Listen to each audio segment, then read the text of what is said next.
Maulana Ubaidullah had been caught, with letters revealing a plot to overthrow the British Empire. The plan? To ally with Islamic nations from around the world and launch an uprising against the British. Around 100 years later, he and others like him were honoured by India's president for their anti-colonial efforts. He was part of the Silk Letter movement, which then President Shri Pranab Mukherjee described as a glorious chapter of India's history of freedom struggle, which truly reflected the multicultural and multifaceted dimension of that struggle.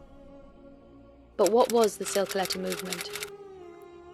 Following a quashed uprising against the British East India Company in 1857, and increasing colonial controls on education, some Muslims started to set up seminaries in order to protect traditional Islamic values from British interference.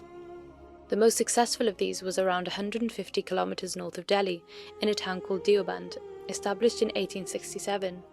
The ever-suspicious British Empire sent spies to infiltrate its classes, but reported nothing of interest until 1915, when evidence came to light of a change in attitude, which reached the top, including its president Maulana Mahmud al-Hasan. A year later, Maulana Ubaidullah Sindhi, a Sikh convert to Islam, had been caught with 3 silk letters in the lining of his coat.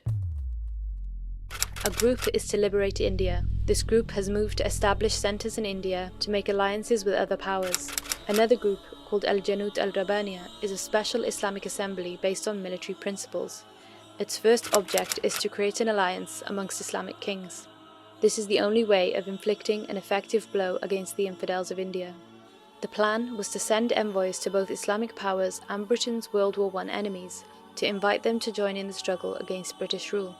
At the onset of the First World War, Maulana Ubaidullah, Maulana Mahmud al-Hasan, and other key figures of Deoband left India to seek alliances with Afghanistan, Germany, and the Ottoman Empire. Letters described how Maulana Mahmud al-Hasan would be a military general with subordinates in Tehran, Kabul, and Istanbul, and eventually India itself, which Hassan later denied when captured in Mecca and interrogated in Cairo. When Maulana Ubaidullah's letters were first discovered in British-ruled Multan, they were described as childish rot by Sir Michael Francis O'Dwyer, the governor of Punjab, but the Department of Criminal Intelligence in India thought that they were much more serious. British officials produced thousands of pages of analysis, attempting to understand the significance of the letters for the future of British rule.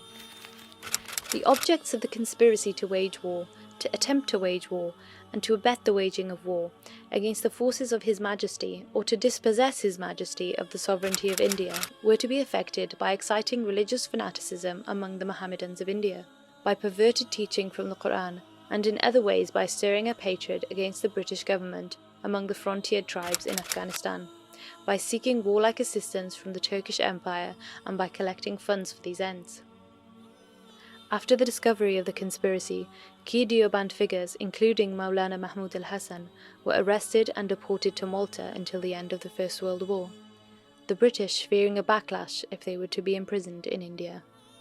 The story of the Silk Letter movement highlights the British Empire's long history of viewing its Muslim subjects as fanatical. But India's 2013 commemorative Silk Letter movement postage stamps showcased a different view of the affair, one of celebration of the movement as part of a struggle against an oppressive regime and as a nationalist contribution to Indian independence.